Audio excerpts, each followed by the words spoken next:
Our first speaker this evening, we will dismiss the notifications real quick. Our first speaker this evening is James Riske. He will be speaking from the Engaging Humor path, and his project is Deliver Your Message with Humor. This speech is 18 to 22 minutes long. Our timer is aware, 18 to 22 minutes.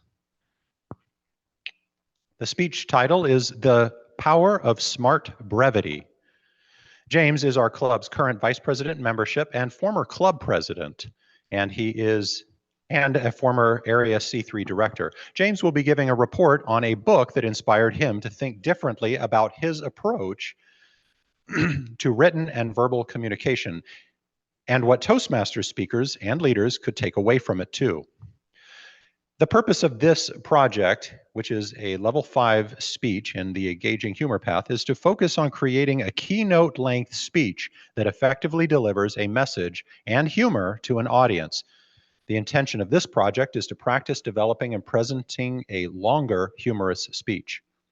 Borrowing from the book bearing its title, The Power of Smart Brevity, please help me welcome James Riske.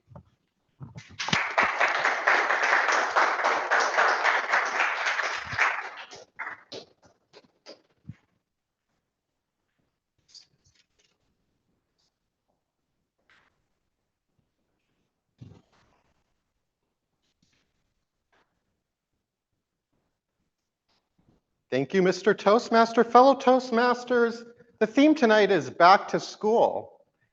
And with an 18 to 22-minute speech ahead of us all, let's do what we did best when we were in school and daydream. You can put your head on your desk, maybe you can close your eyes, and let's picture for a moment you're on a school trip to Italy. Pizza. A simple concept, right? Your teacher takes you on a class trip to Italy, and you're going to eat pizza. A nice Italian restaurant right on the Amalfi Coast. Wind blowing in your face, across your hair, and you're on a trip to learn about Italy. A simple pizza, maybe 5 ingredients at most. A nice crispy crust, coated in olive oil, fine ripened tomatoes, right from Tuscany. Creamy mozzarella. People aren't closing their eyes and picturing it, but picture it. And a little bit of basil sprinkled on top, maybe some oregano. But you're kids. You don't want just a simple pizza. You want something more exciting. You want to spice up the pizza. You want to add your own ingredients to this pizza. What is Italian culture when you're just a kid anyway? You want to make this pizza a little bit more exciting, a little bit more complicated, and challenge paradigms. You're not conversant in the culture of Italy as a kid. So the class decides to incorporate all of their favorite foods into this pizza. I took an informal poll of some of the class and found out what your favorite foods all were when you were in kindergarten and first and second grade. I asked Alyssa what her favorite food was. She said Reese's. So let's throw some Reese's on this Italian pizza. I asked Caesar. He said, let's put some chocolate syrup all over this pizza. All right. Satish said there were Indian crackers that he loved as a kid. They take him back to India. Well, India is geographically close enough. Sure, let's throw those on too. What about brownies and ice cream? Those are delicious too. I remember Durwood said he loved a big bowl of brownies and ice cream. Well, they have Pazookies for a reason. Why don't we just shove that on top too? And Dukearoos, I believe is the right name of it. Adam said he loved those. I'm picturing like a Twinkie, some kind of a stuffed cookie. Sure, why not? We've got the whole kit and caboodle on there. Let's throw those on too. That pizza is going to be delicious. But what's the point of all this? Each of those individual items all taste great on their own. But when we combine them together and throw them on a pizza, who wants to savor this delicious pizza we made? No one's raising their hands. I can't see the folks online, but I'm sure they're raising their hands. What is the big picture? Well, let's go back to my work. And Toastmasters too. I've always been told I communicate too much, and not unlike this pizza, sometimes I say too much and I write too much to get my point across. Too much of a good thing isn't always a good thing. Just like this pizza, if we load it up with too much of our favorite things, it starts to become less appetizing. And that's what we're here to talk about today. The title of the speech, The Power of Smart Brevity, is about how we utilize our communication the same way a chef doesn't cook like an elementary school student does. It's about the simplicity of the verbal and written communication style we all use to ensure that we're communicating in an effective way. So let's go back, picture the pizza we all have, and picture this book, The Power of Smart Brevity. Now, what is smart brevity? And what is an 18 to 22-minute speech on smart brevity about? Because it seems a little oxymoronic to me. But there's a lot we can actually take away from being brief in our speaking.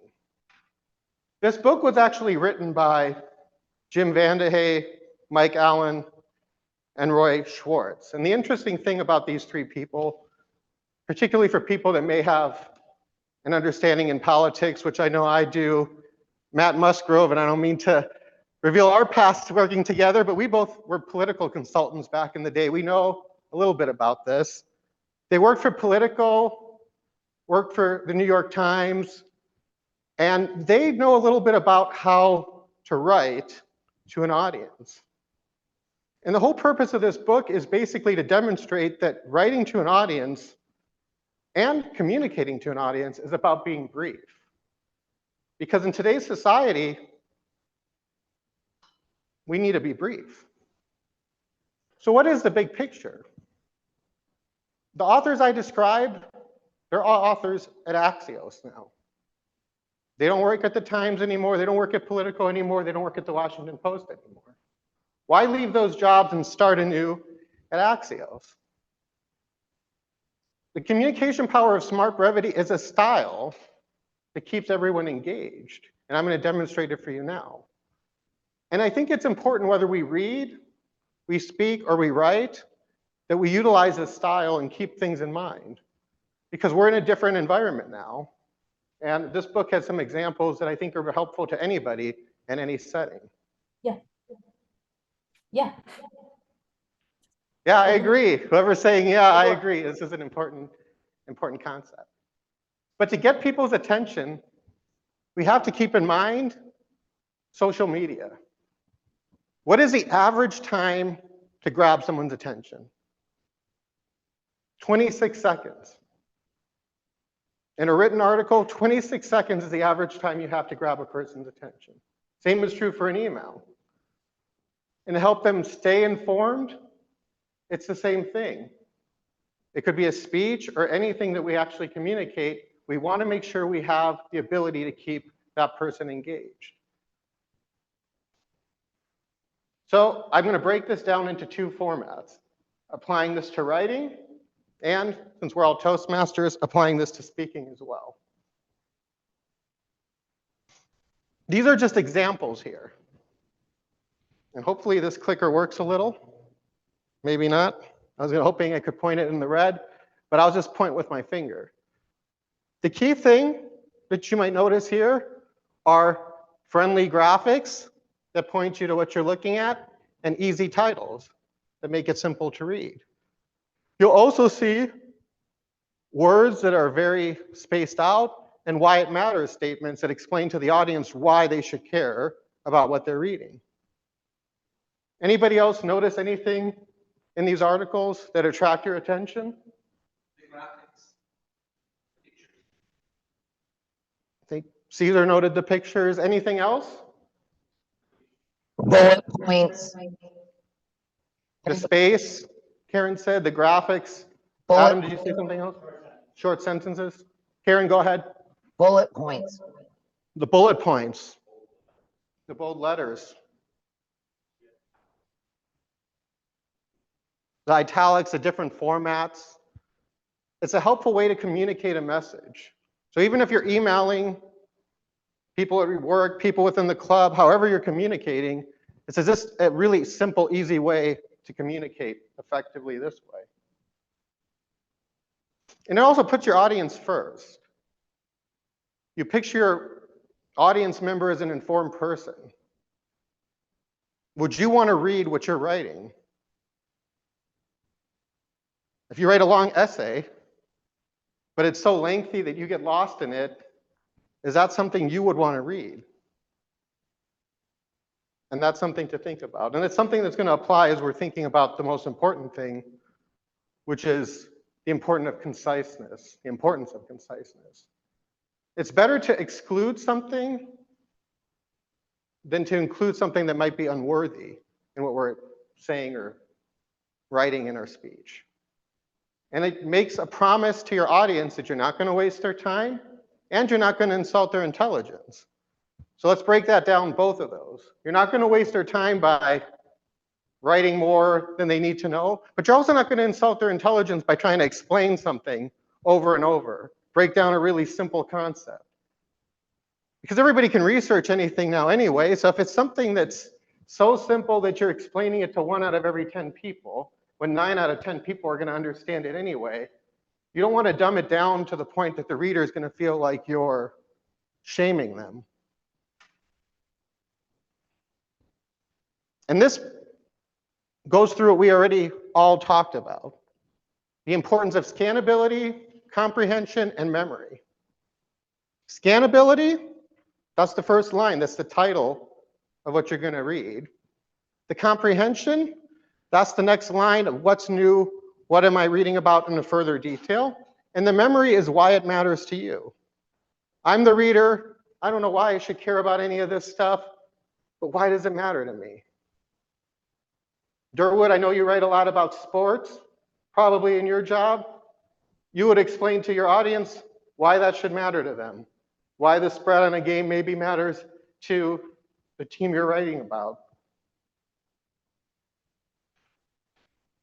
Caesar, I know you're passionate about religion. We've had a lot of conversations about it. To a novice like me, you would explain why stories in the Bible matter and why I should care. We all have things that matter to us, but our objective is to explain why it should matter to them. Now let's look at examples of chaos versus clarity. Chaos, clarity. I'll ask again, what do you notice the difference between Team Chaos and Team Clarity?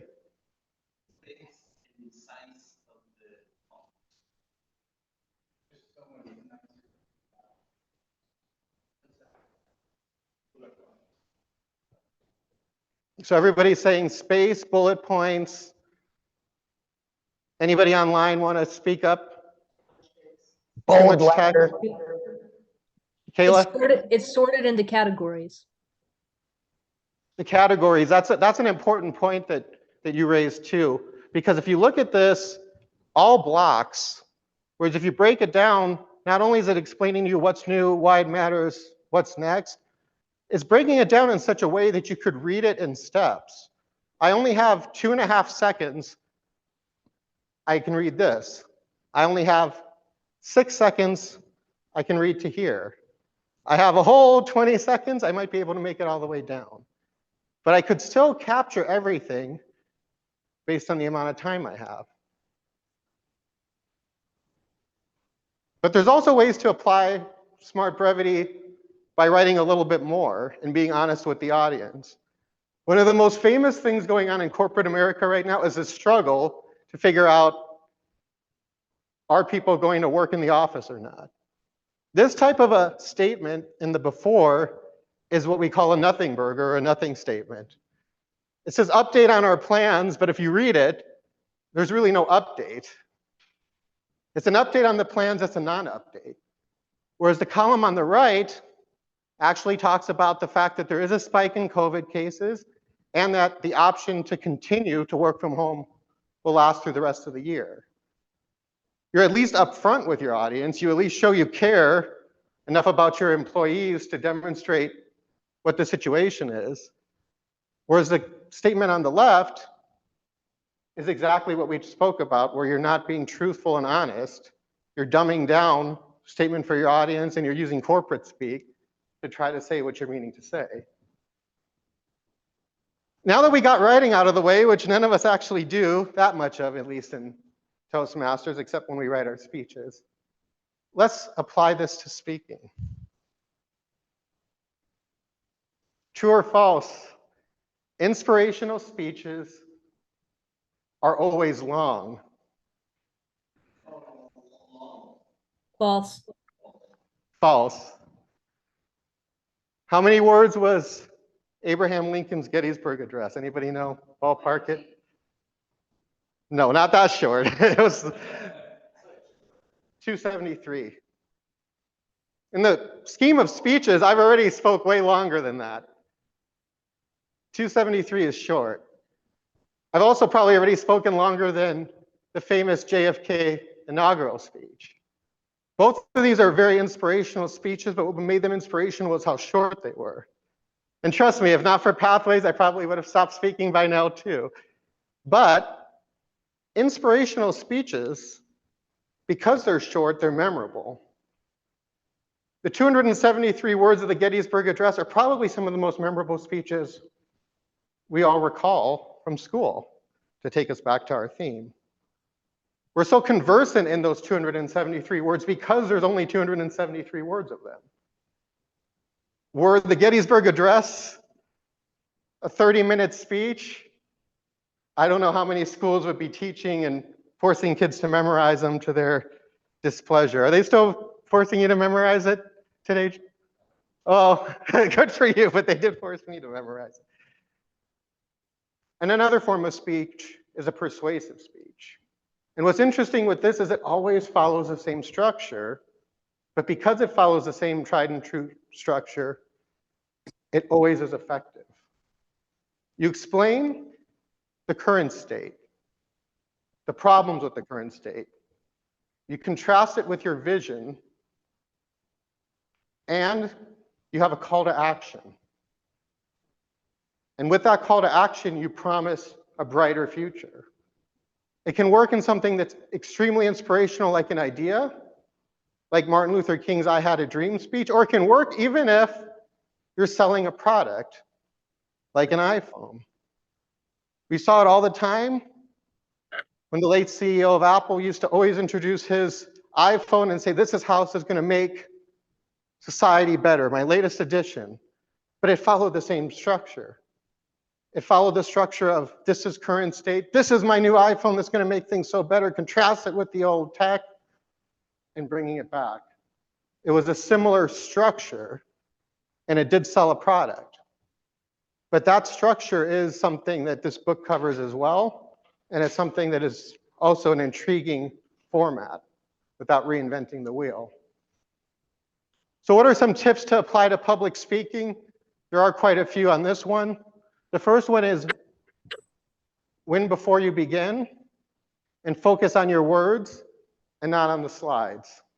I know I have slides here to help guide me, but hopefully they're helping guide you too by giving you mental pictures of what I'm speaking to. Remember the audience and to hook them in on something.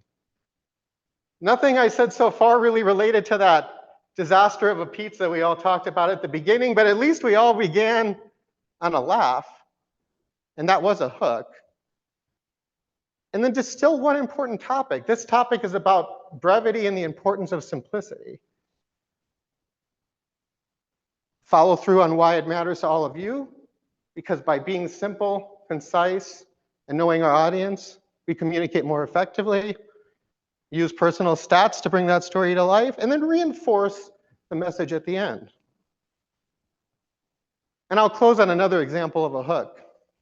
Go on YouTube, look up this speech. It's one of the most famous TED Talks you'll find right now. It's called How to Spot a Liar by Pamela Meyer. Selling her book, but this quote is one of the most famous quotes to start a speech. Imagine you're sitting in a room, you hear this speech, you're not going to walk out and leave after this line. I don't want to alarm anybody in this room, but it's just come to my attention that the person to your right is a liar. The person to your left is a liar. And she promises you to help you spot a liar in your life. If you heard that speech, you're not going to be like, I really got to go to the bathroom. I don't care about who's a liar. That's the hook. The better hook than pizza and crazy desserts on top, but hey, I'm still learning. That's the importance of having a hook in your speech and keeping someone engaged throughout. So let's wrap this up. I love this quote from Mark Twain. I didn't have time to write a short letter, so I wrote a long one instead. You can take from that what you will, but I think we get the idea. It's easy to vomit words on paper and say, here you go. Same way it's easy to give a really long speech. And remember, put your audience first. What is it that they know, and what is it that's essential for them to take away? Mr. Toastmaster.